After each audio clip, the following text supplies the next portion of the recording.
Hello everyone, स्वागत है आप सभी का इस वीडियो में।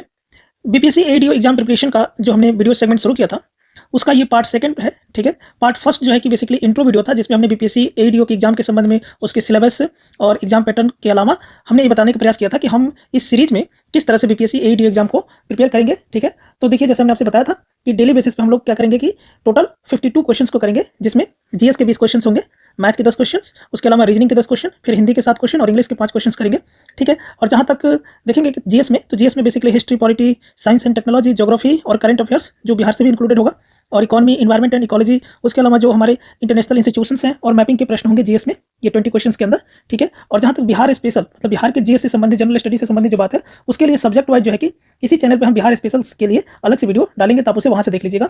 जहाँ तक हमने बताया था कि इस एग्जाम के लिए आपको जो है कि हिस्ट्री, करंट अफेयर्स और साइंस, इन 3 सब्जेक्ट पे ज़्यादा फोकस होकर पढ़ना है। ठीक है, इसके बाद से बिहार स्पेशल और सबसे अंत में पॉलिटी, इकोनॉमी और ज्योग्राफी पे आपको ध्यान देना चाहिए। तो ठीक है, जैसे हमने कहा आपसे कि जीएस के हम लोग डेली बेसिस पे 20 क्वेश्चन करेंगे, तो आज हम लोग हिस्ट्री और पॉलिटी के 20 क्वेश्चन मिला के करेंगे, 10-10 क्वेश्चन दोनों के। ठीक है, और आगे आने वाले वीडियो में फिर से हम लोग और भी सब्जेक्ट के 20-20 जीएस के क्वेश्चन करेंगे, और बाकी ये सब क्वेश्चन हम लोग डेली बेसिस पे करेंगे हर वीडियो में। तो चलिए शुरू कर लेते हैं। देखिए, पहला क्वेश्चन आपकी स्क्रीन पर दिख रहा होगा। क्वेश्चन है कि 1911 में कैलिफोर्निया विश्वविद्यालय में भारतीय दर्शन शास्त्र के प्रोफेसर बनने का किसे अवसर मिला? आपके सामने 4 ऑप्शन है: सोहन सिंह भकना, वीरेंद्रनाथ चट्टोपाध्याय, हरदयाल और श्याम कृष्ण वर्मा। ठीक है, आप बेसिकली ऐसा करेंगे कि आप अपने पास एक प्लेन ऐसे पेपर ले लेंगे और उसमें आप खुद से अपना जो है कि आंसर टिक करेंगे। ठीक है, और फिर उसके बाद से हम बताएंगे, तो फिर आप देखेंगे कि आपका सही है या गलत है, और अंत में आपने कितना सही किया, ठीक है, कमेंट सेक्शन में बताएंगे। ओके, दूसरा क्वेश्चन था कि MAO कॉलेज अलीगढ़ के प्रधानाचार्य का नाम बताइए जिसने 19वीं सदी के अंतिम दशकों में पुलिस सांप्रदायिकतावाद को बढ़ावा दिया था। आपके पास ये 4 ऑप्शन है: डनलप स्मिथ है, मिंटो है, विलियम मॉरिस है और थियोडोर वैक है। तीसरा क्वेश्चन है कि द यंग इंडिया एक राष्ट्रीय पत्र को प्रारंभ किया था। इसमें आपको एनी बेसिड, महात्मा गांधी, बाल गंगाधर तिलक और मौलाना अब्दुल कलाम आजाद देखने को मिलेंगे। चौथे क्वेश्चन में किस कमीशन ने सभी राजनीतिक समूहों और दलों के किसी भी भारतीय सदस्य को शामिल नहीं करने के कारण बेचैनी को बल मिला? अब इसमें जो है कि वेल्बी कमीशन है, क्रिप्स मिशन है, साइमन कमीशन और कैबिनेट मिशन। ठीक है, अब तक होपफुली आपने ये सोच लिया होगा कि आप ये जो 4 प्रश्न हमने पढ़े, इन चारों प्रश्नों के आपके क्या क्या आंसर आपने वो जो प्लेन पेपर है उसमें आपने टिक कर लिया होगा। ठीक है, अब हम लोग देखते हैं इसको डिटेल में। तो पहला प्रश्न, जैसे 1911 में कैलिफोर्निया विश्वविद्यालय में भारतीय दर्शन शास्त्र के प्रोफेसर बनने का किसे अवसर मिला? तो कैलिफोर्निया बेसिकली ये यूएसए से रिलेटेड है। ठीक है, तो आपको पता होना चाहिए लाला जो हरदयाल जो लाला हरदयाल थे, वो ऑप्शन सी इसके लिए हमारा करेक्ट होगा। उसके अलावा जो MO कॉलेज अलीगढ़ के प्रधानाचार्य का नाम बताइए, तो इसमें जिसने 19वीं सदी के अंतिम दशकों में मुस्लिम सांप्रदायिकतावाद को बढ़ावा दिया था, तो इसके लिए जो करेक्ट आंसर है आपका वो है option D, Theodore Wack. Young India अगर बात करें, एक राष्ट्रीय पत्र को प्रारंभ किया था, तो इसके लिए महात्मा गांधी, ऑप्शन बी हमारा करेक्ट हो जाएगा। ठीक है, ओके, अगर यंग इंडिया की बात करें तो ये बाल गंगाधर तिलक से भी रिलेटेड है, लेकिन ये एक राष्ट्रीय पत्र नहीं था। ठीक है, तो ऑप्शन बी हमारा करेक्ट होगा। चौथे प्रश्न को देखें कि किस कमीशन ने सभी राजनीतिक समूहों और दलों के किसी भी भारतीय सदस्य को शामिल नहीं करने के कारण बेचैनी को बल दिया? साइमन कमीशन, आपको पता है इसे व्हाइट कमीशन भी कहा गया क्योंकि सभी इसमें गोरे शामिल थे, किसी इंडियन को शामिल नहीं किया गया था। बाद में बहुत बड़ा आउटरीच बना था। ठीक है, देख लीजिए। तो ये आप यहाँ पर देख सकते हैं कि पहले प्रश्न का यहाँ पर डिटेल्स है, दूसरा प्रश्न का भी है, तीसरे प्रश्न का भी है। अब इसे ध्यान से पढ़ लेंगे। जैसे हमने अभी बताया था कि द यंग इंडिया एक राष्ट्रीय पत्र किसके द्वारा प्रारंभ किया गया था, उसमें मैंने आपसे बताया था कि महात्मा गांधी होगा। लाला लाजपत राय ने भी अमेरिका में इसी नाम से एक पत्रिका शुरू की थी, लेकिन भारतीय संदर्भ में यह मुख्य रूप से गांधी जी से जुड़ा हुआ है। चौथे प्रश्न में जो है कि हमने साइमन कमीशन बताया। ठीक है, 1927 में ब्रिटिश सरकार ने भारत में संवैधानिक सुधारों की समीक्षा के लिए साइमन कमीशन का गठन किया था। इसमें कुल 7 सदस्य थे और सभी अंग्रेज थे। किसी भी भारतीयों को शामिल न किए जाने के कारण पूरे भारत में इसका कड़ा विद्रोह हुआ था।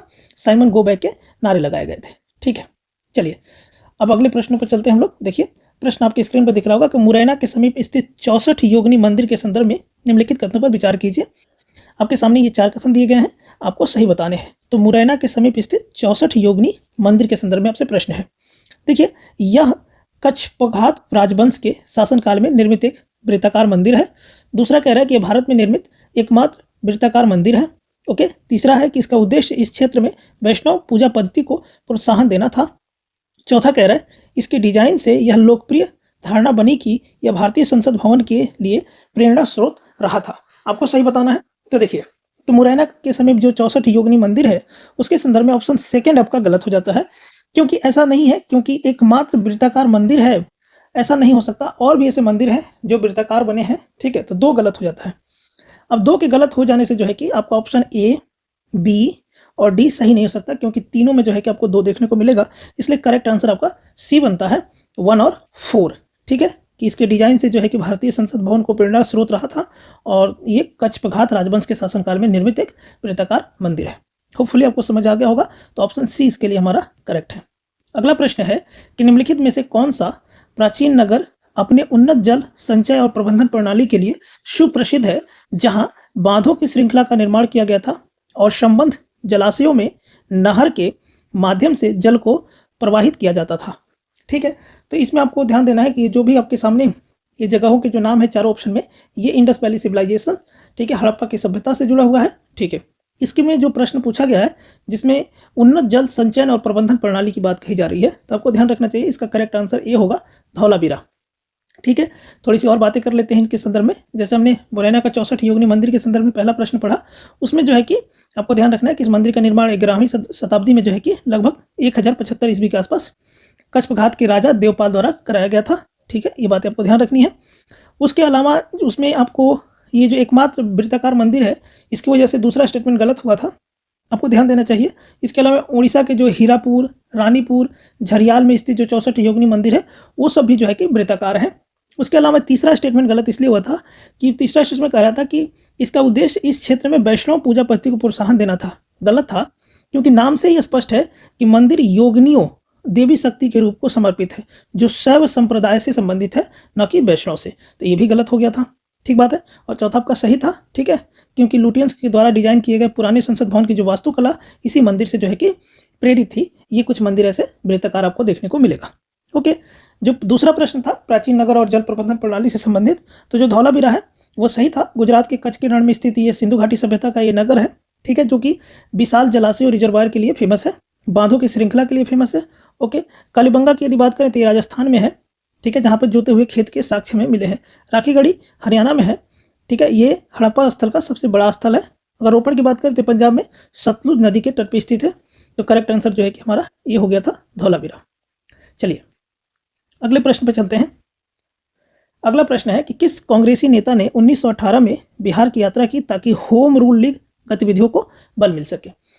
अब देखिए आपके सामने बीजी तिलक है, एनी बेसेंट है, महात्मा गांधी और एम.ए. अंसारी। 2 ऑप्शन को आप ऐसे ही इनकरेक्ट कर देंगे, क्योंकि होम रूल से संबंधित जो है, होम रूल लीग से संबंधित जो है कि महात्मा गांधी और एम.ए. अंसारी नहीं देखने को मिलेंगे। आपको बीजी तिलक और एनी बेसेंट में कन्फ्यूजन हो सकता है। तो जो है कि बीजी तिलक जो है कि बाल गंगाधर जो तिलक है वो आपको महाराष्ट्र में एक्टिव देखने को मिलेंगे, और एनी बेसेंट जो है कि पूरे इंडिया में, साउथ इंडिया और नॉर्थ इंडिया में आपको ये एक्टिव देखने को मिलेंगी। तो जहाँ तक अगर बात आती है कि बिहार की यात्रा की ताकि होम रूल लीग की गतिविधि को बल मिल सके, तो करेक्ट आंसर आपका बी हो जाना चाहिए, एनी बेसेंट, ओके। चंपारण कृषि कमेटी की नियुक्ति में किसके बीच समझौता हुआ? चंपारण कृषि कमेटी की नियुक्ति में किसके बीच समझौता हुआ? आपके सामने 4 ऑप्शन है, भारतीय सरकार और गांधी जी, भारतीय सरकार और राजकुमार शुक्ल, भारतीय सरकार और राजेंद्र प्रसाद, भारतीय सरकार और अनुग्रह नारायण सेन। देखिए गांधी जी का जो चंपारण जो आप देखते हैं, चंपारण में आंदोलन गांधी जी का, जो कि 1917 की बात है। राजकुमार शुक्ल के आग्रह पर जो है कि गांधी जी यहाँ चंपारण में आते हैं और 3 कठिया प्रणाली, ठीक है, जिसे आप पढ़ते हैं, जिसमें नील की खेती कराई जाती थी। 20 कट्ठा पे 3 कट्ठे जो लैंड थे उस पर जो है कि जबरदस्ती नील की खेती कराई जाती थी अंग्रेजों द्वारा। तो उसी के विरोध में जो चंपारण का आंदोलन हुआ था, तो बाद में जो है कि चंपारण कृषि कमेटी नियुक्त की गई थी। तो ये जो है कि समझौता जो हुआ था चंपारण कृषि कमेटी का, वो जो है कि आपको भारतीय सरकार, मतलब उस समय की जो ब्रिटिश भारतीय सरकार थी वो, और गांधी जी के बीच हुआ था। तो ऑप्शन ए हमारा जो है कि करेक्ट हो जाएगा। देखिए अगले प्रश्न में, तो बिहार में किसान सभा का प्रमुख नेता कौन था? देखिए बिहार में किसान सभा का प्रमुख नेता, जब भी ऐसा प्रश्न आपको देखने को मिले, ठीक है, तो ऑप्शन बी सहजानंद सरस्वती। आप अगर थोड़ी बहुत भी अगर बिहार के एग्जाम को समझते होंगे और बीपीएससी वगैरह के एग्जाम लिखे होंगे, तो वहाँ पर ये नाम आपको बार बार पढ़ने को मिला होगा, ऑप्शन बी में सहजानंद सरस्वती। अगला प्रश्न है कि विक्रम पुलिस थाने के अंतर्गत राष्ट्रीय ध्वज को फहराते समय किसको मार दिया गया था? इसके लिए जो है कि आपको करेक्ट आंसर जो है कि याद रखना है। इसके लिए जो है कि करेक्ट आंसर हो जाएगा, वो हो जाएगा ऑप्शन ए कि गोरखखड़ी में रघुनाथ सिंह, ठीक है। तो आपको ये ऑप्शन जो है कि याद रखना है कि विक्रम पुलिस थाने के अंतर्गत राष्ट्रीय ध्वज को फहराते समय किसको मारा गया था? तो गोरखखड़ी के रघुनाथ सिंह को मारा गया था। देखिए अगर बाकी प्रश्न तो आपको समझ में आ गए होंगे कि एक तो 1918 का जो था कि कांग्रेसी नेता होम रूल लीग से संबंधित, जिसमें एनी बेसेंट हमने देखा। उसके अलावा चंपारण कृषि कमेटी की बात हमने किया, जहाँ पर हमने गांधी जी भारतीय सरकार अर्थात ब्रिटिश भारतीय सरकार को देखा। उसके अलावा इसमें जो है सहजानंद सरस्वती को हमने देखा, बिहार प्रांतीय किसान सभा से जुड़े थे। ओके, और बाद में अखिल भारतीय किसान सभा के अध्यक्ष भी बने। ठीक है, उसके अलावा जो विक्रम पुलिस थाने के अंतर्गत राष्ट्रीय ध्वज से संबंधित जो बात है, उसमें आपको गोरखड़ी के रघुनाथ सिंह को आपको ध्यान रखना है। देखिए, इसमें अगर 1942 के भारत छोड़ो आंदोलन के दौरान बिहार में कई स्थानों पर हिंसक झड़पें हुई थी। पटना जिले के विक्रम पुलिस थाने पर तिरंगा फहराने की कोशिश के दौरान जो ब्रिटिश पुलिस की गोलीबारी में गोरखड़ी के रघुनाथ सिंह शहीद हो गए थे। ठीक है, तो ये उससे संबंधित ये प्रश्न था, आपको ध्यान रखना चाहिए। देखिए, अब हम लोग हिस्ट्री के टोटल हमने 10 प्रश्न देख लिए, अब हम लोग पॉलिटी के 10 प्रश्नों को देख लेते हैं। ठीक है, देखिए, पहला प्रश्न है कि पंचायतों की वित्तीय स्थिति की समीक्षा के लिए कौन अधिकृत है? तो पंचायत की वित्तीय स्थिति की समीक्षा के लिए कौन अधिकृत है? तो आपके सामने है मुख्यमंत्री, ब्लॉक समिति का अध्यक्ष, जिला परिषद का अध्यक्ष और राज्यपाल द्वारा गठित वित्त आयोग। तो इसका जो करेक्ट आंसर है वो है डी, राज्यपाल द्वारा गठित वित्त आयोग। सरकार द्वारा घोषित आत्मनिर्भर भारत योजना सहयोग करती है। ठीक है, ध्यान से पढ़ेंगे प्रश्न को कि सरकार द्वारा घोषित आत्मनिर्भर भारत योजना सहयोग करती है।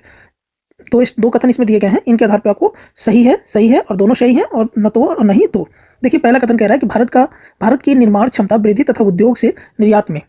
दूसरा कह रहा है कि घरेलू उत्पादन में विदेशी निवेश को प्रोत्साहित करने में। ठीक है, तो भारत सरकार की जो आत्मनिर्भर भारत योजना है वो किसमें सहयोग करती है? तो पहला है कि भारत की निर्माण क्षमता वृद्धि में। ठीक है, मतलब इनहेंसिंग इंडिया मैन्युफैक्चरिंग कैपेबिलिटीज और and export across the industries. ठीक बात है, तो जब कभी भी अगर हम आत्मनिर्भर बनेंगे, ठीक है, तो देश में क्या होगा कि हमारी निर्यात क्षमता बढ़ेगी। जाहिर सी बात है कि हम एक्सपोर्ट जो है कि ज़्यादा करेंगे। जब हमारे यहाँ प्रोडक्शन बढ़ेगा तो हम एक्सपोर्ट करेंगे, क्योंकि हम आत्मनिर्भर हो रहे हैं। तो पहला कथन हमारा जो है कि सही हो जाएगा। इससे हमारी इंडियन का जो मैन्युफैक्चरिंग कैपेबिलिटी है वो भी इनहेंस होगा।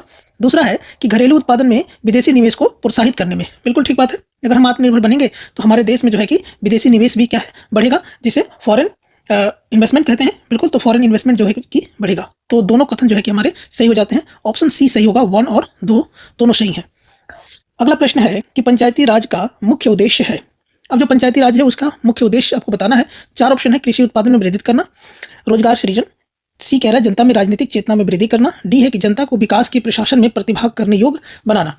देखिए, अगर आप देखें ध्यान से तो पंचायती राज जो इंस्टीट्यूशन है वो आपके 23rd कॉन्स्टिट्यूशनल अमेंडमेंट एक्ट 1992 और 1993 में से लागू किया गया था।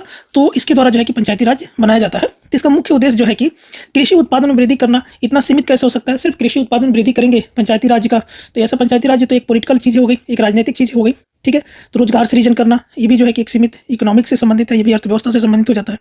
जनता में राजनीतिक चेतना में वृद्धि करना, और डी में कह रहा है कि जनता को विकास के प्रशासन में प्रतिभाग करने योग्य बनाना।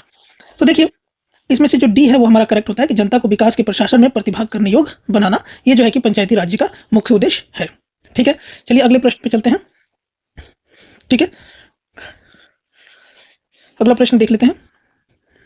प्रश्न यहां पर है कि हमने ब्रिटिश मॉडल पर आधारित संसदीय लोकतंत्र को अपनाया है, किंतु हमारा मॉडल उस मॉडल से किस प्रकार भिन्न है?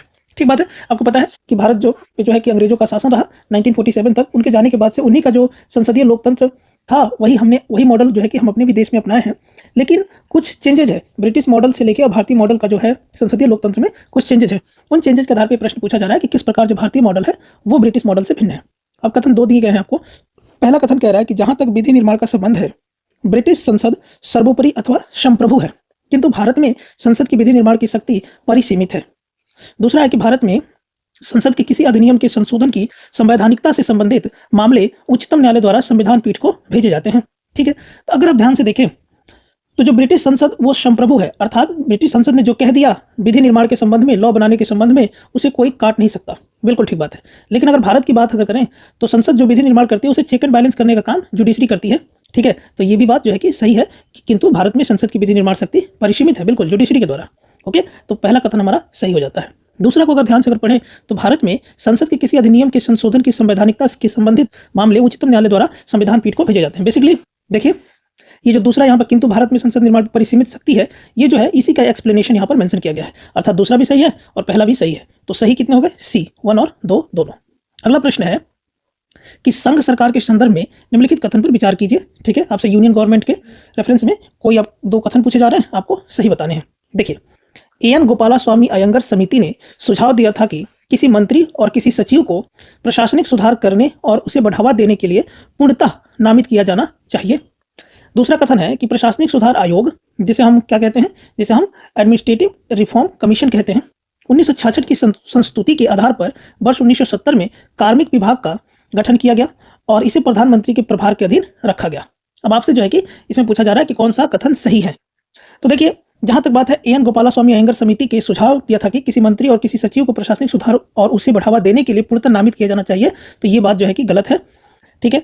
और प्रशासनिक सुधार आयोग 1966 की संस्तुति के आधार पर वर्ष 1970 में कार्मिक विभाग का गठन किया गया और इसे प्रधानमंत्री के प्रभार के अधीन रखा गया, बिल्कुल ये सही बात है। तो ऑप्शन बी जो है कि हमारा सही हो जाता है, केवल 2।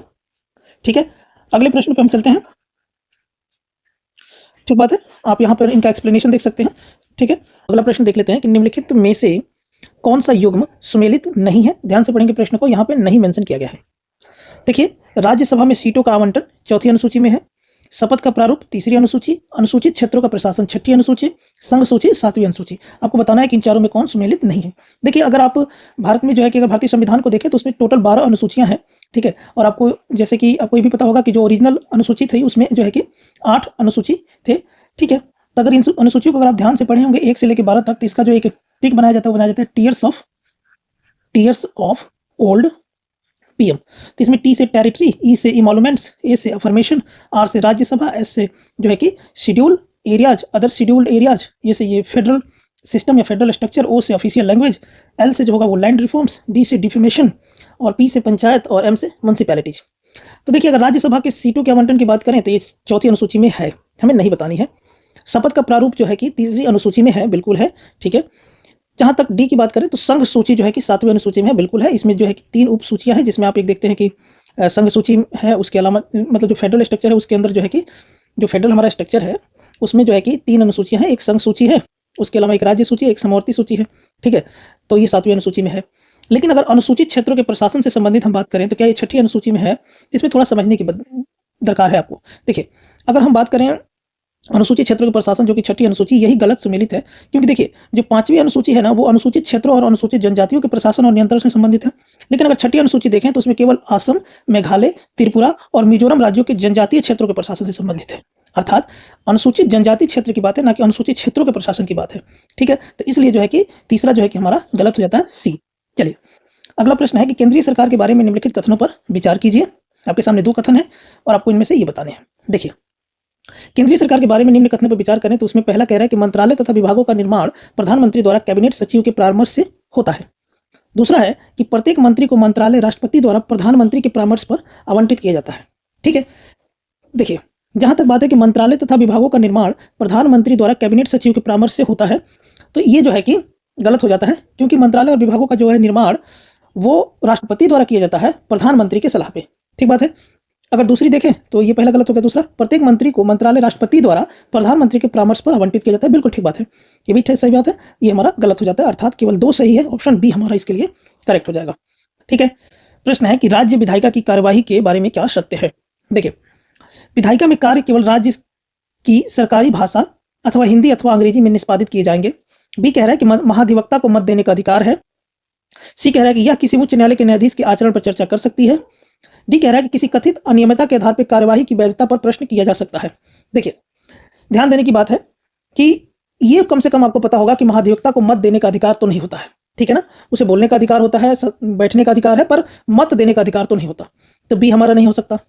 आपको यह भी पता है कि न्यायाधीश के आचरण पर चर्चा, उच्च न्यायालय के न्यायाधीश पर आचरण पर चर्चा नहीं किया जा सकता। ठीक है, राज्य विधायिका की कार्यवाही में। ठीक है। तो जो ये सी भी जो है कि हमारा इनकरेक्ट हो जाता है, तो बी इनकरेक्ट है, सी भी इनकरेक्ट है। ओके। और किसी कथित अनियमितता के आधार पर कार्यवाही की वैधता पर प्रश्न किए जा सकते हैं। नहीं, आपको पता होगा विशेषाधिकार के बारे में हम लोग पढ़ते हैं राज्य विधायिका के संदर्भ में, तो डी भी हमारा गलत हो जाता है। अर्थात ए हमारा सही है कि विधायिका में कार्य केवल राज्य की सरकारी भाषा अथवा हिंदी अथवा अंग्रेजी में निष्पादित किए जाएंगे। जैसे कि आप यहाँ पर अगर देखें तो ये जो हमारा प्रश्न लास्ट वाला कि राज्य विधायिका की कार्यवाही के बारे में क्या सत्य है, उसमें जो है कि ये अनुच्छेद 210 के अनुसार जो है कि आपको ये भाषा से संबंधित बातें हैं। 177 के संबंध में जो है कि एडवोकेट जनरल अर्थात महाधिवक्ता के संबंध में बात है। 211 से लेकर अगर आपको देखें तो उच्च न्यायालय के न्यायाधीशों के आचरण पर चर्चा के बारे में बात है। और 212 में जो है कि कथित अनियमितता के आधार पर कार्यवाही की बेहतर से प्रश्न किए जा सकते हैं, उसके संबंध में जो है कि बातें लिखी गई हैं। ठीक है। तो इस तरह से आप इसे देख लेंगे और ध्यान से पढ़ भी लेंगे। ठीक है। चलिए, अगला प्रश्न है कि भारत के संविधान के किस अनुच्छेद के अंतर्गत निजता का अधिकार संरक्षित है।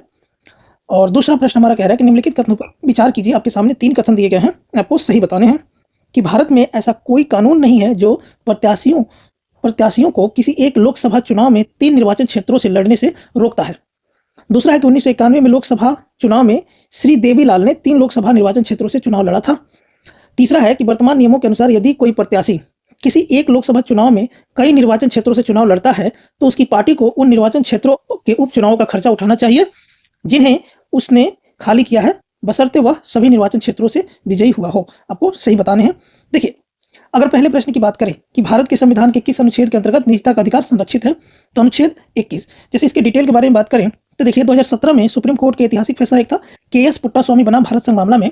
उसमें 9 न्यायाधीशों की पीठ ने सर्वसम्मति से निर्णय दिया कि निजता का जो अधिकार है, राइट टू जिसे प्राइवेसी कहते हैं, संविधान के अनुच्छेद 21 के तहत जीवन और व्यक्तिगत स्वतंत्रता के अधिकार का एक अभिन्न हिस्सा है।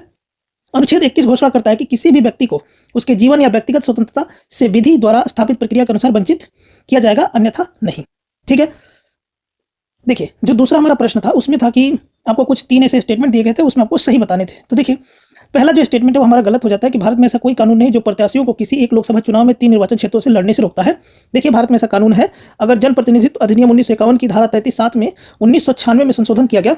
इस संशोधन के बाद अब एक उम्मीदवार किसी भी चुनाव, लोकसभा या विधानसभा में अधिकतम 2 निर्वाचन क्षेत्रों से चुनाव लड़ सकता है। पहले हालांकि 1996 से पहले जो है कि इसकी कोई सीमा नहीं थी, अर्थात ये गलत हो जाता है। कानून है भाई 1996 में आया, जो कि जनप्रतिनिधित्व अधिनियम 1951 की धारा 33(7) में है। दूसरा जो है कि 1991 में लोकसभा चुनाव में श्री देवीलाल ने 3 लोकसभा निर्वाचन क्षेत्रों से चुनाव लड़ा। ये ठीक बात है, आपको ध्यान रखना चाहिए। ये 1996 के संशोधन से पहले हुआ था, 1991 में। ठीक है। अगर आप देखें तो तीसरा भी जो है कि हमारा गलत हो जाता है कि वर्तमान नियमों के अनुसार इसके यदि कोई प्रत्याशी किसी एक लोकसभा चुनाव में कई निर्वाचन क्षेत्रों से चुनाव लड़ता है तो उसकी पार्टी को निर्वाचन क्षेत्रों को उपचुनाव का खर्चा उठाना चाहिए जिन्हें खाली किया गया है। देखिए, वर्तमान में ऐसा कोई कानून नहीं है राजनीतिक दलों को उपचुनाव का खर्चा उठाने के लिए बाध्य करता हो। ठीक है। हालांकि इलेक्शन कमीशन ऑफ इंडिया ने सरकार को ऐसा सुझाव दिया है कि यदि कोई उम्मीदवार 2 सीट से जीतता है और एक को छोड़ता है तो अब उसकी पार्टी को चुनाव का खर्चा वहन करना चाहिए, लेकिन अभी कोई लागू नहीं किया गया है। तो तीसरा गलत है, पहला गलत है, दूसरा सही है, तो बी हमारा सही हो गया होगा, केवल 2। ठीक है। ओके। तो अब तक हमने जो है कि जीएस के हमने 20 क्वेश्चंस अब तक हम लोग ने देख लिया। अब हम लोग रीजनिंग के प्रश्नों को देखेंगे, जिसमें हम लोग टोटल 10 प्रश्न को देखेंगे। तो चलिए इसे हम लोग शुरू कर लेते हैं। तो देखिए, पहला प्रश्न कह रहा है कि निम्नलिखित प्रश्न में नीचे दिए हुए 4 शब्दों में 3 में एक प्रकार की समानता है तथा चौथा भिन्न है, अर्थात आपको भिन्न शब्द बताने हैं कि कौन सा भिन्न है इसमें। तो पहला है सूक्ष्मदर्शी यंत्र, दूसरा है दूरबीन, तीसरा है स्टेथोस्कोप जिसे परिश्रावक भी कहते हैं, और डी नंबर जो है कि वो है परिदर्शी यंत्र। तो देखिए, सूक्ष्मदर्शी यंत्र, दूरबीन, परिदर्शी यंत्र जिसे पेरिस्कोप कहते हैं। ठीक है। इन सब का जो है कि इस्तेमाल जो होता है कि देखने के लिए इस्तेमाल होता है, लेकिन जो स्टेथोस्कोप होता है, अपने कभी ऐसे डॉक्टर जिसे ऐसे आला कहा जाता है, ठीक है, सामान्य भाषा में। ठीक है। तो स्टेथोस्कोप आला है जिसका काम बेसिकली सुनने के लिए किया जाता है। आंतरिक जो हमारे ऑर्गन्स होते हैं उनकी जो ध्वनि है, उनकी जो कंपन है, उनकी जो वाइब्रेशन है, उसे सुनने का इस्तेमाल किया जाता है, और बाकी सबका इस्तेमाल देखने के लिए किया जाता है। अतः जो है कि सी आपका करेक्ट आंसर होगा, यही सब में भिन्न है। अब देखिए, इसमें आपको कोडिंग डिकोडिंग से प्रश्न पूछा गया है। स्प्रिंग को जो है कि कोड किया गया है UNUFRC। आपसे मोबाइल का कोड पूछा जा रहा है। तो देखिए, अगर आप ध्यान से देखें तो S और U, अगर इसकी पोजिशनल वैल्यू देखें तो S जो है कि 19 पे होता है और U है वो 21 पे होता है, अर्थात इसमें जो है कि +2 किया गया है। और P को देखें और N को देखें यदि, तो P का पोजिशनल वैल्यू 16 है और जो N का जो वैल्यू होता है वो 14, यानी कि इसमें 2 माइनस किया गया है। ठीक बात है। और अगर R की बात करें और U की बात करें तो R की जो पोजिशनल वैल्यू होती है वो आपको पता है कि 18 होती है, और जो U है वो 21 है, तो इसमें +3 किया गया है। अगर उसके अलावा अगर हम देखें I, तो I का 9 होता है। अगर F की बात करें तो ये जो है कि F का बेसिकली 6 होता है, तो अर्थात इसमें माइनस का 3 हुआ है। ठीक है। तो इस तरह से आप देख रहे हैं कि +2 -2 +3 -3 इस प्रकार की सारी चीज़ें हो रही हैं। उसके बाद से +4 होगा, उसके बाद से -4 होगा। तो इस प्रकार का इसके अंदर कोडिंग दी गई हुई है। तो मोबाइल को अगर इसी आधार पर देखें तो M के अंदर जो है कि अगर आप +2 करें तो जो है कि आपका M का 13 होता है और 15 O का हो जाएगा। ठीक है। इसी तरह से अगर आगे बढ़ते चले जाएं तो ऑप्शन ए आपका जो है करेक्ट होगा इसके लिए। ठीक है। अब अगला प्रश्न है कि मुकेश ने अपने मित्र से कहा कि रीता मेरे पुत्र की पत्नी की बेटी की माँ है। तो प्रश्न है कि मुकेश का रीता के साथ क्या रिश्ता है। देखिए, तो जो है मुकेश जो है अपने मित्र से कह रहा है। ठीक है। क्या कह रहा है कि जो रीता है, ठीक है ना, जो रीता है मेरे पुत्र की पत्नी, रीता है जो वो मेरे पुत्र यानी मुकेश का पुत्र है। ठीक है।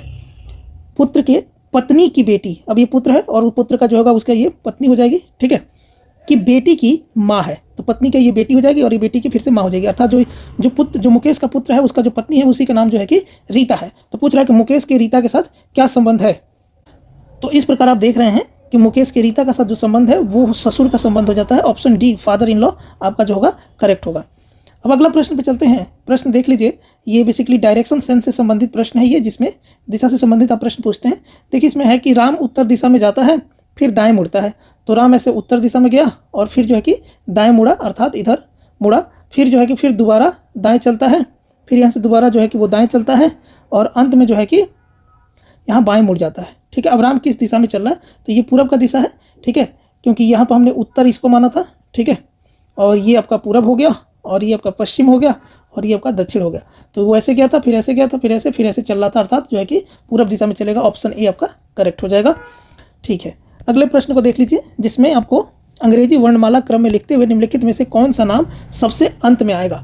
ठीक है, अगर आपने पुरानी अंग्रेजी की जो डिक्शनरी अगर उसको पढ़ा है तो डिक्शनरी के आधार पर जो है कि पूछा जा रहा है कि सबसे अंत में इसमें कौन आएगा। तो देखिए एम ए, एम ओ और एम ओ और एम ए, इनमें अगर आपसे पूछा जाए कि कौन जो है कि सबसे पहले आएंगे, तो एम ए पहले आएगा, एम ए पहले आएगा, एम ओ वाले जो होंगे ये बाद में आएंगे। ठीक है, अर्थात ए नहीं हो सकता और ना ही डी हो सकता। अब बी और सी में देखते हैं, तो एम ओ है, इसके पास एच है, अब आई है और यहाँ पर ई है। आई जो है कि वो 9 नंबर पे आता है और ई जो है 5 नंबर पे आता है। ठीक बात है, अर्थात जो है कि बी हमारा जो ऑप्शन है मोहिंदर वाला वो सबसे अंत में आएगा। तो आपका बी सही हो जाएगा। अब एक प्रश्न और देखते हैं कि 39 विद्यार्थियों की कक्षा में नितिन जोगिंदर से 7 रैंक आगे है। यदि जोगिंदर का रैंक अंतिम से 17वां है तो नितिन का रैंक आरंभ से कितना होगा। ठीक बात है, तो जैसे प्रश्न में लिखा कि 39 विद्यार्थियों की कक्षा में, तो ये टोटल जो विद्यार्थी हैं कितने हो जाएंगे, ये आपके 39 है। तो इस तरह से आप एक लाइन बना के लिख लीजिए कि ये 39 विद्यार्थी हैं। ठीक बात है, और जो नितिन जोगिंदर से 7 रैंक आगे है। ठीक है, इसको रहने देते हैं, पहले और कुछ समझते हैं। यदि जोगिंदर का रैंक अंतिम से 17वां है, तो मान लेते हैं ये अंतिम है और यहाँ से जो है कि जोगिंदर का रैंक 17 नंबर पे है, तो है कि नितिन का रैंक आरंभ से कितना होगा। तो देखिए अंतिम से जो है कि जोगिंदर का रैंक 17 हो गया। ठीक है, और यहाँ पर लिखा है कि नितिन जोगिंदर से 7 रैंक आगे है, यानी कि यहाँ से 7 अगर देखें तो 24 नंबर पे नीचे से जो है कि नितिन बैठा हुआ है। तो प्रश्न पूछ रहा है कि ये नितिन का जो रैंक आगे से कितना होगा। तो इसके लिए जो है कि आपको 39 माइनस 24, ठीक है, प्लस 1 करेंगे तो आपको 16वां आंसर मिलेगा। ऑप्शन डी आपका जो होगा करेक्ट हो जाएगा। देखिए ये एक बेसिक सा प्रश्न है जिसमें यह है कि यदि प्लस का अर्थ गुना है, गुना का अर्थ माइनस है, घटाव है, और भाग का अर्थ प्लस है तथा माइनस का अर्थ भाग है, तो इसका आपको आंसर बताना है। तो बेसिक कुछ करना नहीं है, 175 है माइनस की जगह। ठीक है, माइनस का अर्थ क्या था, आप अगर यहाँ देखें तो माइनस का अर्थ जो था वो भाग था, तो यहाँ पर इस माइनस की जगह यहाँ पे भाग लिख दीजिए, फिर ऐसे 25 लिखिए, फिर उसके बाद से भाग है तो यहाँ पर क्या करिए, भाग का अर्थ क्या है, भाग का अर्थ यहाँ पे प्लस है तो प्लस कर दीजिए, फिर यहाँ पर प्लस का है लिखा है तो प्लस का अर्थ क्या है, यहाँ पर देखें तो प्लस का अर्थ गुना है। ठीक है, तो यहाँ पे गुना कर दीजिए, फिर उसके बाद से ये 20 लिखा हुआ है लिख दीजिए, फिर गुना का अर्थ क्या दिया है माइनस, तो माइनस लगाइए, 3 लिख दीजिए, फिर उसके बाद से प्लस लिखा है तो प्लस का अर्थ फिर से देखिए गुना है तो यहाँ पे गुना लिख दीजिए, फिर इसको सॉल्व कर दीजिए तो आपका आंसर 77 हो जाएगा। ठीक है, चलिए अब हम लोग देखते हैं एक प्रश्न ये ऐसा है जिसमें आपको एक क्वेश्चन मार्क के ऊपर क्या होगा तो आपको बताना है। तो इसके लिए आप क्या करिए कि ये 28 को 7 से भाग दे दीजिए और 5 से मल्टीप्लाई कर दीजिए, तो इसके माध्यम से ये 28 और 7 में रिलेशन निकाल के, इस प्रकार का रिलेशन निकाल के यहाँ पर 20 लिखा हुआ है। यहाँ भी अगर देखें तो 45 और 9 में से इस प्रकार का रिलेशन लिखा गया होगा और 5 से मल्टीप्लाई किया होगा तो यहाँ पर 25 लिखा होगा। सेम ऐसे ही 84 को 12 से भाग देके हम 5 से मल्टीप्लाई कर देंगे तो 35 आएगा। ऑप्शन बी आपका करेक्ट होगा, अर्थात इस क्वेश्चन मार्क पर आपको 35 देखने को मिलेगा। अब देखिए यहाँ पर फिर से कोडिंग डिकोडिंग से प्रश्न आ गया कि रेन को जो है कि आपके सामने ये $8% के रूप में कोड किया गया है और जो मोर है उसको इस प्रकार का कोडिंग मिल किया गया है, तो उसी कोड में रीमेन को कैसे दर्शाया जाएगा। तो देखिए ध्यान से देखिए, अगर यहाँ पर देखें आर को, ठीक है, और यहाँ भी आर है, ठीक है, तो इसमें अगर इस कोड में देखें अगर आप ध्यान से तो $8% है और 7 है और जो है कि 8 और @ है, तो 8 यहाँ भी कॉमन है, यहाँ भी कॉमन है, आर यहाँ भी कॉमन है, आर यहाँ भी है, अर्थात जो है आर का कोड क्या है 8 लिखा हुआ है। ठीक बात है, तो यानी कि पता चल गया बी नहीं हो सकता, ए नहीं हो सकता, 8 शुरू में ये सी पर है और डी पर है। चलिए अब ई का कोड हम लोग देखते हैं। देखिए तो ई का यहाँ पर मोर में ई आपको दिखने को मिलेगा और ई का कोड यहाँ पर जो है कि क्या लिखा हुआ है, यहाँ पर @ लिखा हुआ है, तो अर्थात @ तो रीमेन में ई का कोड आपको @ देखने को मिल गया। ऑप्शन डी आपका करेक्ट हो जाएगा। ठीक है, तो अगला प्रश्न है, एक बैंक कर्मचारी अपने घर से दक्षिण की ओर 10 किलोमीटर गाड़ी चलाता है, फिर वो अपने बाईं ओर मुड़ता है और 20 किलोमीटर गाड़ी चलाता है, वह पुनः अपने बाईं ओर मुड़ती है और 40 किलोमीटर गाड़ी चलाती है।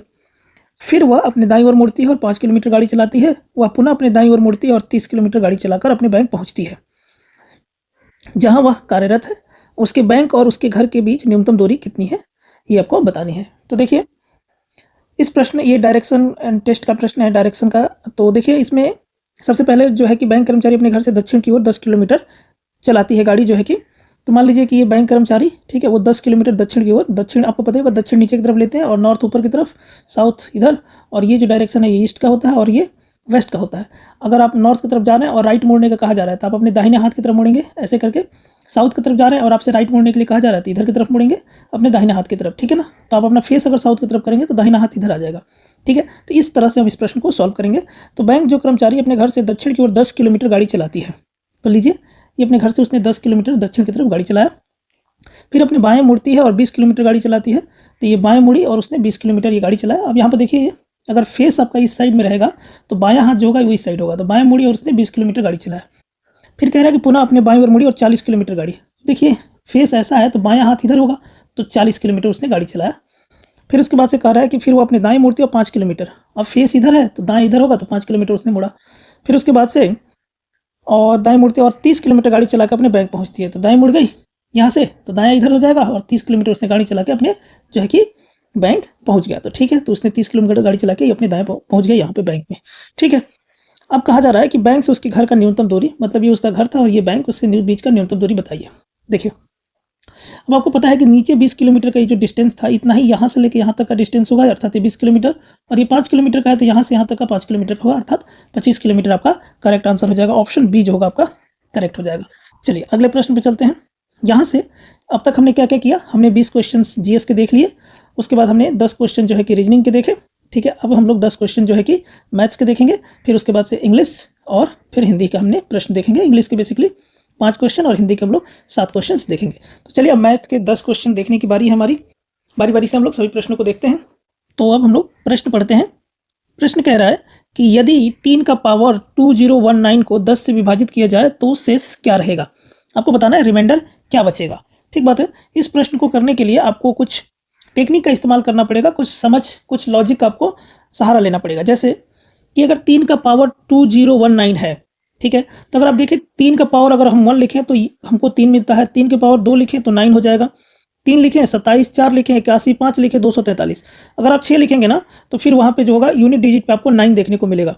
7 लिखेंगे तो आपको यूनिट डिजिट पे जो होगा कि आपको 7 देखने को मिलेगा। तो इस तरह से आपको होपफुली ये समझ आ गया होगा कि 4 के बाद से जो होगा 5वें से लेके फिर से यहाँ से ये रिपीटिशन क्या होगा, शुरू होगा, ठीक है। ओके, तो इस तरह से अगर हम 2019 को 4 से डिवाइड करें तो यहाँ पर जो हमारा रिमाइंडर निकल कर आता है, ठीक है, वो आता है 3, अर्थात हमको 3 स्टेप चलना है, ठीक है। तो पहले स्टेप में 3 आ रहा था, दूसरे में 9 आ रहा था और तीसरे में 27 आ रहा था, अर्थात यहाँ रिमाइंडर 3 है। तो जो कुछ भी अगर हमको मिलेगा उसमें जो होगा यूनिट डिजिट 7 हमको देखने को मिलेगा, और यही यूनिट डिजिट 7 है जो है कि हमारा शेष हो जाएगा, अर्थात ऑप्शन सी हमारा जो होगा करेक्ट होगा। होपफुली आपको समझ आ गया होगा। अगला प्रश्न है कि आपके सामने एक संख्या दी गई है और 7 से भाज्य है, और कहा जा रहा है कि ये जो संख्या है ये 7 से भाज्य है। तो ये जो p है ना, इसका मान क्या होगा, ये p के स्थान पे क्या ऐसी वैल्यू होगी जिससे जो है कि ये इससे डिवाइड हो जा रहा है, ठीक है। देखिए सबसे पहले आपको क्या करना है इसमें कि इन नंबर्स का पेयर बना लेना है, 3-3 का जो है कि आपको पेयर बना लेनी है। तो 369 आपने लिखा, फिर आपने जो है कि इसके बाद से आपने ये लिखा 25 जो है कि p, फिर उसके बाद से 981, उसके बाद से 37, ठीक है। अब इधर नंबर नहीं है तो इसलिए आपने 37 का ही पेयर बना लिया है, ठीक है। और उसके बाद से ऐसे अल्टरनेटिव प्लस माइनस आपको करना है। तो 369 अब माइनस, ये प्लस का हो गया तो ये माइनस का लेना है, और 350 लिखकर p कर देना है, क्योंकि यहाँ p की जगह कुछ नहीं है तो आप 0 मान लेंगे। तो 350 प्लस p कर देंगे। उसके बाद से माइनस का हो गया, फिर से 9 से 81 प्लस का, फिर उसके बाद से माइनस का 37, ठीक है। अब इसको यदि आप सॉल्व करेंगे, ठीक है, तो आपको टोटल जो होगा 1063 देखने को मिलेगा, माइनस p देखने को मिलेगा। बेसिकली इसको सिंप्लीफाई करेंगे तो ये 369 और 9 से 81 जोड़ेंगे तो आपको 1350, इसमें से 250 माइनस करना पड़ेगा, कर दीजिए तो आपको 1100 मिलेगा। फिर इसमें से 37 माइनस करिए तो आपको 1063, यानी 1063 माइनस p देखने को मिलेगा, ठीक है। फिर 1063 को जो है कि आपको 7 से डिवाइड करना पड़ेगा, क्योंकि 7 से भाज्य आपसे पूछा जा रहा है, तो आपको रिमाइंडर जो है कि 6 मिलेगा और यही रिमाइंडर क्या हो जाएगा, पी के हमारा वैल्यू हो जाएगा, अर्थात ऑप्शन बी हमारा करेक्ट आंसर होगा। ठीक है, नंबर सिस्टम का ये प्रश्न है सब। ओके, आ जाइए अगले प्रश्न पे। प्रश्न है कि एक कक्षा में 60% विद्यार्थी भारत से हैं और विद्यार्थियों का 50% लड़कियां हैं। ठीक है, ओके, यदि भारतीय विद्यार्थियों में 30% लड़कियां हैं तो विदेशी विद्यार्थियों में कितने प्रतिशत लड़के हैं। ठीक है, ये बेसिकली एक सेट से प्रश्न पूछा जा रहा है। ठीक है, अगर आप इसमें इस तरह से सोचने का प्रयास करें तो शायद आप इस प्रश्न के आंसर तक रीच कर पाएंगे।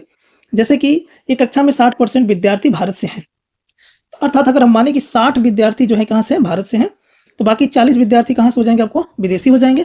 इसमें तो कोई दिक्कत वाली बात नहीं है। उसके अलावा एक और कंडीशन है कि विद्यार्थियों का 50% लड़कियां हैं। अगर आप मान लें कि 50 लड़कियां हैं तो 50 लड़के भी हो जाएंगे। ये भी बात आपको समझ आ गई, तो ये बातें बिल्कुल आपको समझ आनी चाहिए। और आपसे अब प्रश्न पूछा जा रहा है कि तो विदेशी विद्यार्थियों में कितने प्रतिशत लड़के हैं। ठीक है, ओके, तो देखिए अगर हम क्वेश्चन की बात करें, ठीक है ना, तो जैसे कि आपने देखा यहाँ पर कि यदि भारतीय विद्यार्थियों में 30% लड़कियां हैं, तो अगर अकॉर्डिंग टू क्वेश्चन अगर देखें कि इंडियन स्टूडेंट में 30% जो है कि लड़कियां हैं, तो 30% पहले देख लेते हैं। तो भारतीय टोटल कितने हैं, 60 हैं, तो आपने 30 डिवाइड बाई 100 इंटू 60 यदि करें तो 18 निकल के चला आएगा, तो कोई दिक्कत वाली बात नहीं है। अर्थात 18 जो है कि लड़कियां हैं, 60 में से 18 लड़की हो जाएंगी, तो बाकी जो बचेंगे 42 वो क्या हो जाएंगे, लड़के हो जाएंगे। ठीक बात है। अब आपको बताना है कि टोटल फॉरेन बॉयज कितने हैं। ठीक है, तो आपको पता है कि लड़के टोटल कितने हैं, 50 है भाई, और भारत के लड़के कितने हो गए, 42 हो गए। तो बाकी जो बच्चे हैं यानी कि 8 जो बच्चे वो हमारे क्या हो जाएंगे, फॉरेन लड़के हो जाएंगे। ठीक है, अगर परसेंटेज की बात करें तो 8 और 8 डिवाइड बाई 40 इंटू 100, तो आपका 20% निकल कर चला आएगा। कोई दिक्कत वाली बात नहीं है। 40 से डिवाइड इसलिए कर रहे हैं क्योंकि विदेशी लड़कों का प्रतिशत पूछा जा रहा है। ठीक है, देखिए विदेशी विद्यार्थियों का प्रतिशत कितना है, तो 40 है विदेशी विद्यार्थी, 8 उसमें से लड़के हो गए, तो 8 बाई 40 इंटू 100, तो उसका 20% निकल के चला आएगा। होपफुली आपको ये बात समझ आ गई होगी। अगले प्रश्न पे चलते हैं। प्रश्न कह रहा है कि 90 प्रश्न वाली एक वस्तुनिष्ठ परीक्षा में प्रत्येक सही उत्तर के लिए 5 अंक निर्धारित किए गए हैं और प्रत्येक गलत उत्तर के लिए 2 अंक घटाए जाते हैं। सभी 90 प्रश्नों का उत्तर देने पर एक विद्यार्थी को कुल 387 अंक प्राप्त हुए। गलत उत्तरों की संख्या कितनी होगी। ठीक है, इसके लिए आप जो है कि क्या करिए, बेसिकली इक्वेशंस बना के उन इक्वेशंस के हिसाब से आप इसे सॉल्व कर लीजिए।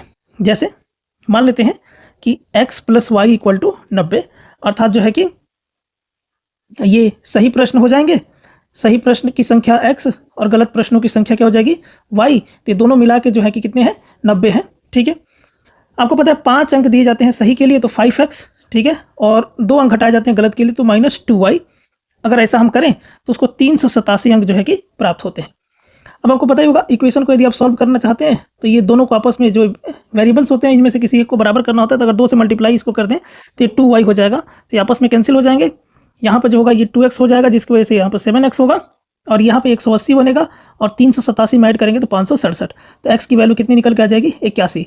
यानी सही प्रश्नों की संख्या 81। तो गलत कितने हो जाएंगे, तो गलत हो जाएंगे 9, क्योंकि टोटल 90 प्रश्न थे। कोई दिक्कत वाली बात नहीं है, समझ आ गई होगी आपको। अगले प्रश्न पे आ जाइए। इसमें है कि निम्नलिखित जोड़ एडिशन के प्रश्न पर विचार कीजिए। आपके सामने 3p 4p + pp + pp = r³2, जहां p, q तथा r भिन्न अंक हैं। ध्यान दीजिएगा, ये जो p है, q है और r है, ये तीनों अलग अलग अंक हैं। इन सभी संभाव्य योगफलों का समानांतर माध्य क्या है, अर्थात what is the arithmetic mean of all such possible sums. Okay, चलिए इसका हम लोग सॉल्यूशन करते हैं। देखिए 3p 4p pp pp को जोड़ने पर जो है कि r³2 हो रहा है। ठीक है, ओके। अब अगर आप ध्यान से सोचें, ठीक है, तो जो p है ना, अब बेसिकली यहाँ पर देखिए, यहाँ पे 2 हो रहा है, यहाँ पे 2, तो यहाँ पे 2 कब हो सकता है, यदि p की वैल्यू 3 हो तो देखिए 3 3 3 3, तो यहाँ पर 2 आ जाएगा। ठीक है, या 8 हो, 8 8 8 और 8, तो 8 8 16 और 24 और 32, तो भी आपको यहाँ पे 2 देखने को मिल जाएगा। और इसके अलावा अगर आप सोच रहे हैं कि 1 हो 1 हो 1 हो 1 हो, तो आपको 4 ही मिलेगा, 2 तो आया नहीं। 2 हो 2 हो 2 हो 2 हो, तो आपको कितना मिल गया, 8 मिल गया, 2 तो नहीं आया। इस तरह से अगर हमने यहाँ पे अनुमान जो लगाया है कि p का 3 होगा वैल्यू, या क्या होगा, 8 होगा, तो इस तरह से अगर हम 3 लिख कर देखें तो 142 होगा हमारा एडिशन इसका, और यदि हम 8 लिख कर देखें तो 262 होगा। अब बेसिकली मुझे से इनका जो है कि अरिथमेटिक मीन पूछा जा रहा था, तो दोनों को जोड़ दें यदि हम तो 404 हो जाएगा, 2 से डिवाइड कर दें तो 202। हमारा करेक्ट आंसर सी 202 हो जाएगा। ठीक है, होपफुली आपको समझ आ गया होगा। आ जाइए अगले प्रश्न पे। अगला प्रश्न आपको यहाँ दिख रहा होगा कि जय तथा विजय ने एक ही दुकान से एक ही प्रकार के कुछ पेन और विशेष पेंसिल खरीदने के लिए समान धनराशि खर्च किए। ठीक है, यदि जय ने 3 पेन और 5 पेंसिल खरीदी और विजय ने 2 पेन और 7 पेंसिल खरीदी तो निम्नलिखित में से कौन सा सही है? ठीक बात है।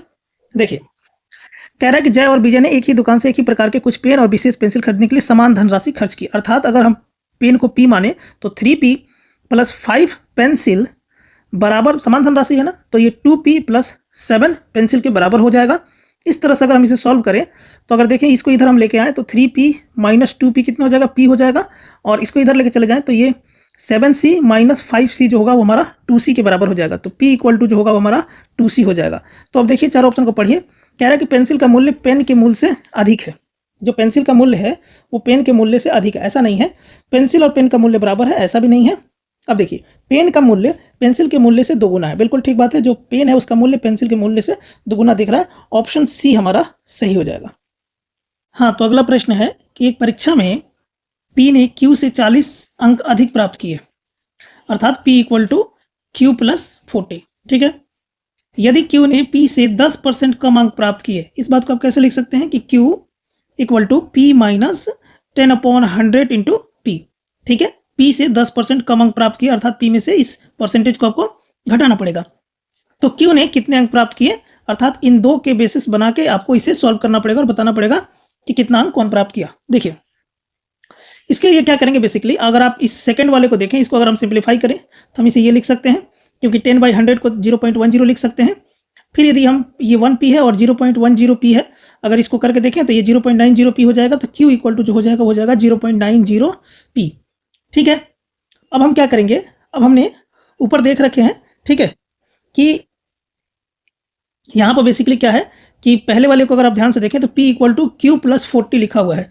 अर्थात यदि आप क्या करें कि 0.90 यहाँ पे P को P ही रहने दें और Q को इधर लेके आएँ तो इक्वल टू 40 हो जाएगा, और P को P रहने दें और Q की जो वैल्यू है 0.90, P इसको रहने दें और इक्वल टू 40 कर दें। तो यहाँ पर क्या हो जाएगा 0.10 P इक्वल टू 40। तो यहाँ से P की वैल्यू जो हो जाएगी वो कितनी हो जाएगी 40/0.10। अर्थात कहने का मतलब ये है कि P इक्वल टू 400। ठीक है, क्योंकि यहाँ पे सिंगल के बाद जाएगा तो 400 हो जाएगा। ठीक है, तो P की वैल्यू कितनी हो जाएगी 400।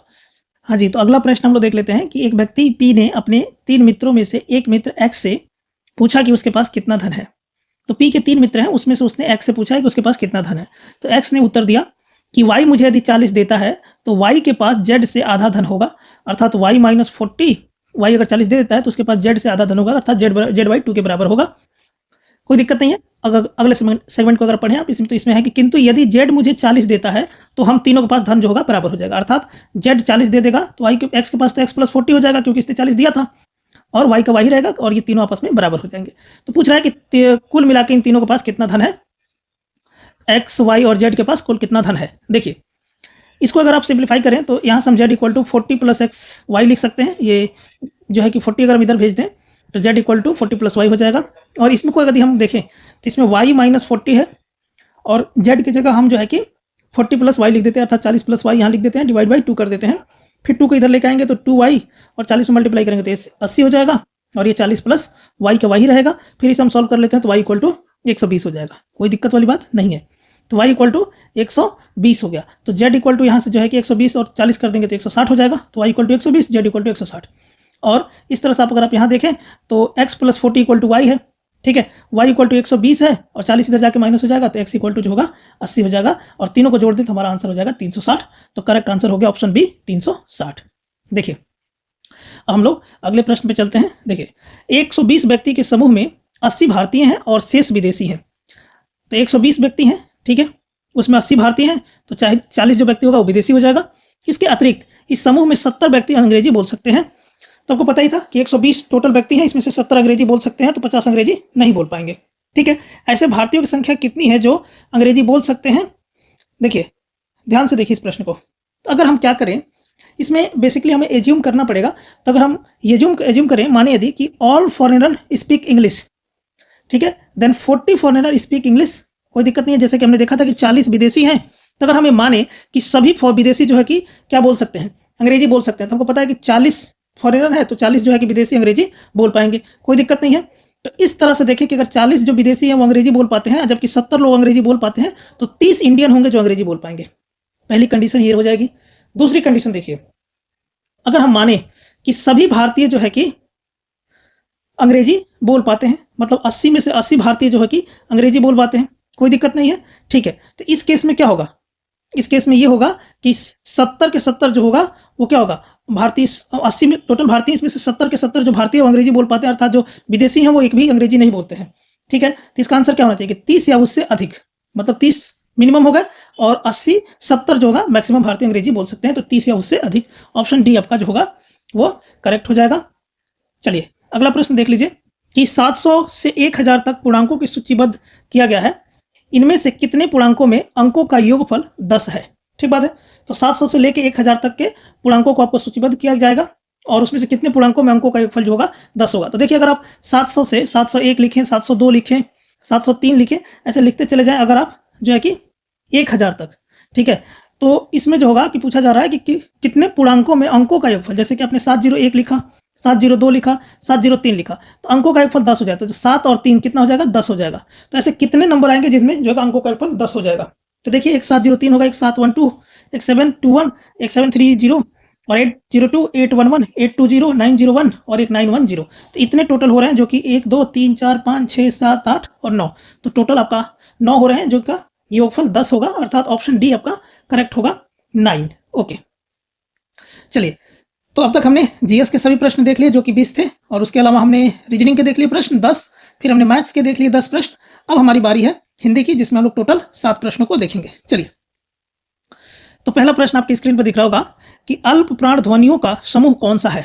देखिए अगर वर्णों की हम बात करें तो उसमें जो हो गई कुछ आपको अल्प प्राण देखने को मिलते हैं, जिनको बोलने में आपको कम से कम जो है कि एनर्जी की जरूरत होती है, तो उनको अल्प प्राण कहते हैं। उसके अलावा महाप्राण होते हैं। तो इस तरह से आपको देखना है कि ये जो 1 वाला है, 3 वाला जो श्रेणी है और ये 5 वाली जो श्रेणी है, ये सबको अल्प प्राण कहा जाता है। तो देखिए जरा ध्यान से, क ख ग, ठीक है, और त य ध है, और च झ इ, ठीक है, और ट ठ और ढ है, ठीक है। तो इसमें से कौन सा समूह जो है कि अल्प प्राण वाला है। तो हमने कहा था ये क च ट त प वाला, तो ये नहीं हो सकता क्योंकि इसमें जो है कि ख है, ये दूसरे श्रेणी के अंदर है। देख लीजिए यहाँ पर ये ख जो है दूसरे में है, तो ये नहीं होता है। 1 के होने चाहिए, 3 के और 5 के होने चाहिए, ठीक है। तो पहला नहीं हो सकता।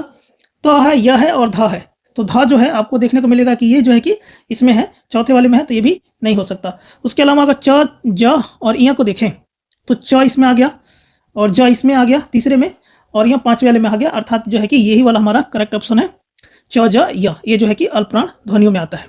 अगर देखें मनोहर शब्द में संधि है। संधि क्या होता है बेसिकली, तो 2 वर्णों के मेल से क्या जो चीजें बनती है, उस 2 वर्णों के मेल से जो है कि जो शब्द बनता है उन्हें संधि कहते हैं। संधि 2 वर्णों के मेल से बनते हैं, ठीक है। तो अगर देखें मनोहर की बात करें तो मनोहर को यदि संधि विच्छेद करें तो मनः प्लस हर, इसी से जो है कि मनोहर बनता है। अर्थात आपको ध्यान रखना है, जैसे कि मनोबल होता है जिसमें जो है कि आपके पास मनः प्लस बल होता है, तो ऐसे ही करके इनको हम देखें तो ये जो है कि आपका विसर्ग संधि में आते हैं। ऐसे मनः प्लस हर, तो विसर्ग संधि के पाठ है। निम्नलिखित में से कौन सा शब्द बहुब्रीहि समास के अंतर्गत आता है। अब देखिए बेसिकली संधि में 2 वर्ण होते हैं, वैसे ही समास में 2 शब्दों के मेल से बनते हैं समास, जिसमें जैसे देखिए यहाँ पे बीणा पाणी, विद्याभ्यास, लाल पील और माता पिता, लाल पीला होना चाहिए यहाँ पे, ठीक है, माता पिता और विद्याभ्यास और बीणा पाणी। तो पूछ रहा है बहुब्रीहि समास। तो बहुब्रीहि समास ऐसे समास होते हैं जिसमें देवी देवताओं के नाम वगैरह आते हैं, तो बीणा पाणी होगा, ठीक है। तो ऑप्शन ए आपका करेक्ट हो जाएगा, सरस्वती माँ से संबंधित है। चलिए, साहचर्य का विलोम शब्द है, विलोम मतलब उल्टा बताना है, तो साहचर्य, ठीक है। तो साहचर्य का अलगाव, ऑप्शन सी होगा करेक्ट। गंगा का पर्याय नहीं है। देखिए मतलब गंगा के पर्यायवाची पूछा जा रहा है, तो गंगा का पर्यायवाची भागीरथी है, मंदाकिनी है, सुरसरी है, और तरणी जो है कि ये गंगा का पर्याय नहीं है, पर्यायवाची नहीं है। और तरणी का मतलब बेसिकली प्रस्तावना होता है, भूमिका आदि होती है इसका मतलब। तो ए आपका जो है इनकरेक्ट हो जाएगा, अर्थात यही हमारा सही है। निम्नलिखित में से कौन सा शब्द हिंदी शब्दकोश में सब के अंत में आएगा। हिंदी शब्दकोश में अंत में आएगा, ये कहा जा रहा है, ठीक है। तो देखिए अगर हिंदी शब्दकोश की बात करें तो अगर हम क्री की बात करें तो क्री जो है कि क और री से मिलकर बनती है। क्र की बात करें तो ये क प्लस र से मिलकर बनता है। अगर कला की बात करें तो ये क प्लस ल से मिलकर बनता है, ठीक है। तो एक जो कला था वो क और ल से बना था, और क्र जो था वो क और र से बना था, क्री जो था वो क और री से मिलकर बना था। तो अगर अंत में पूछा जाए तो क और ल जो है कि र के बाद आता है, ठीक है। तो कला जो होगा हमारा करेक्ट आंसर हो जाएगा, ये सबसे अंत में आएगा। गंगा गए गंगादास, जमुना गए जमुनादास का अर्थ क्या है? बेसिकली देखिए, गंगा गए गंगादास और जमुना गए जमुना गए जमुनादास, अर्थात अपॉर्चुनिस्टिक की बातें कहा जा रहा है, जिससे मतलब ये निकल के आता है कि अपना अपना कार्य करना नहीं, जिस कोई दृढ़ सिद्धांत नहीं होता, जिसका कोई दृढ़ सिद्धांत नहीं है, किसी की ना सुनना, अपनी स्वार्थ सिद्ध करना, तो मतलब जिसका कोई दृढ़ सिद्धांत नहीं होता, गंगा गए गंगादास और जमुना गए जमुनादास, ठीक है। तो अपॉर्चुनिस्टिक अर्थात जिसका कोई दृढ़ सिद्धांत नहीं होता, ऑप्शन बी आपका करेक्ट हो जाएगा, ठीक है। तो हमने 7 प्रश्नों को देखा, अब चलते हैं हम लोग इंग्लिश के कुछ 5 प्रश्नों को देख लेते हैं। देखिए, आपको सिनोनिम बताने हैं एम्बिगस का, तो देखिए क्लियर है, अनसर्टेन है, प्रिसाइज है और ल्यूसिड है, ठीक है। तो देखिए, ल्यूसिड का मतलब होता है नॉट कंफ्यूज्ड, जिसे मतलब सुलझा हुआ कहते हैं आप, कि वो कंफ्यूज नहीं है, ठीक है, ल्यूसिड का मतलब। एम्बिगस का मतलब जो होता है ना, बेसिकली अनक्लियर टाइप का होता है, कि क्लियर नहीं है। ये तो क्लियर लिखा हुआ है, ये प्रिसाइज लिखा है, प्रिसाइज भी एक प्रकार का क्लियर है, कि मतलब ये समुचित इस टाइप का होता है। तो एम्बिगस का मतलब होगा अनसर्टेन, जो क्लियर नहीं होता है। अगर फ्रूगल की बात करें तो इसमें मिसरली, थ्रिफ्टी, एक्स्ट्रावेगेंट और प्रूडेंट है, ठीक है। अगर मिसरली देखें तो इसका मतलब होता है कंजूसी भरा। थ्रिफ्टी की बात करें तो कम खर्च, अर्थात जिसे मितव्ययी आप कहते हैं, ठीक है, जो बहुत नाप तोल के खर्च करता है ना, उतना ही जितना जरूरी हो, तो फ्रूगल, ठीक है। उसके अलावा यहाँ पर आपसे एक्स्ट्रावेगेंट कहा जा रहा है, और यहाँ पे प्रूडेंट है। प्रूडेंट का भी मतलब होता है जो रिस्क को अवॉइड करके चलता है, अर्थात सेफ्टी में रहता है। तो प्रूडेंट भी बेसिकली रिस्क को अवॉइडेंस करने की बात है। थ्रिफ्टी भी जो कम खर्च करने वाला मितव्ययी होता है, और मिसरली भी कंजूसी से भरा हुआ, अर्थात ये भी जो है कि मितव्ययी और जो है कि उतना ही जितना जरूरी हो, है ना। बेसिकली जो फ्रूगल है वो मनी और फूड में के कॉन्सेप्ट में कहा जाता है, जितना चाहिए उतना ही, जितना है उतना ही जितना जरूरी हो। तो इसका एंटोनिम, इसका उल्टा पूछा जा रहा है, तो एक्स्ट्रावेगेंट हो जाएगा, जस्ट इसके उल्टा, ठीक है, कोई दिक्कत नहीं है। अगले प्रश्न पे आ जाइए। अगले प्रश्न पे आपको आर्टिकल्स यहाँ पे कौन भरा जाएगा, ए एन द में वो है, तो ऑनरेबल इसका जो है कि प्रोनाउंसिएशन होता है, ठीक बात है ना। तो वॉल साउंड के चलते यहाँ पर ए एन भरा जाएगा, कोई दिक्कत वाली बात नहीं है। अगले प्रश्न पे आते हैं कि 4 choose the one word substitution for, अच्छा वन वर्ड सब्स्टिट्यूशन है, इसमें जो है कि a person who is 100% sure of existence of God, कोई दिक्कत वाली बात नहीं है, तो इसे थीस्ट कहते हैं, ठीक है। जो विश्वास करता है कि भगवान 100% है, कोई दिक्कत नहीं है। जो ऐसा नहीं करता वो एथिस्ट कहते हैं उसे।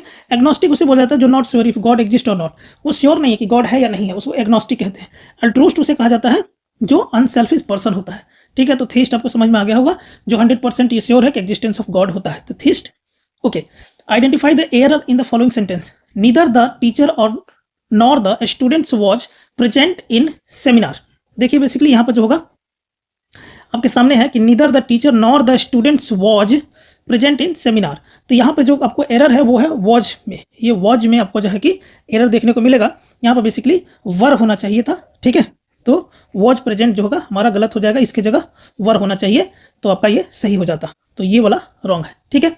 तो इस तरह से हमने जो है कि आपके लिए जो है कि हमने बीपीएससी एईडीओ का जो हमने सीरीज शुरू किया था, ठीक है, उसमें अब लगातार वीडियो आएगी, ठीक है। थोड़ा सा लेट हो गया है, लेकिन कोई नहीं, हम 60 वीडियो जरूर अपलोड कर देंगे आप सभी के लिए। तो बीपीएससी एईडीओ के एग्जाम प्रिपरेशन की सीरीज में ये हमारा पार्ट 2 वीडियो है, और पार्ट 1 वीडियो पहले से अपलोडेड है, जिसमें जो है कि हमने एग्जाम के पैटर्न और एनालिसिस और सिलेबस वगैरह के बारे में चर्चा किया है कि किस हिसाब से जो है कि आपको प्रिपरेशन करना चाहिए।